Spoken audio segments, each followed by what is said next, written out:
Maryam Nawaz NA 120 से election लड़ेंगी और ये वो हलका है जहां पर बड़े बड़े दावे और वादे तो बहुत किए जाते रहे, लेकिन इस इलाके की सूरत हाल बहुत अबतर है। जी हां, हम बात कर रहे हैं सलामतपुरा की, जहां पर लोगों को पीने का साफ पानी मुयस्सर नहीं, और अगर बात करें गलियों की, सड़कों की, तो वो भी टूटी फूटी हैं। इलाका मकीनों को किन मुश्किलात का सामना है, ये हमें बताएंगे नुमान लियाकत अपनी इस रिपोर्ट में।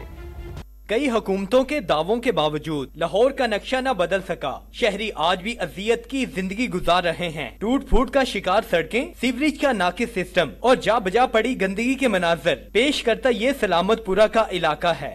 इसके अलावा हर तरफ लटकती बिजली की बेहंगम तारें किसी भी बड़े हादसे का सबब बन सकती हैं। मकीनों ने शिकवा किया कि मुतअद्दिद शिकायत की, लेकिन कोई उनकी बात सुनने को तैयार नहीं।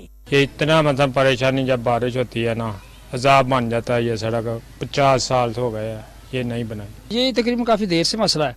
ये जब बारिश होती है तो इधर से नमाजी नहीं गुजर सकता। ये तो बड़े मसाइल हैं। ये देखें ना हालात, आप सड़क के जो हालात हैं, तो इसके लिए जो भी आता है वो अपने को ना कोई बातें करके चला जाता है, इसके अलावा कोई काम नहीं करता। रोड बनाते ही नहीं है।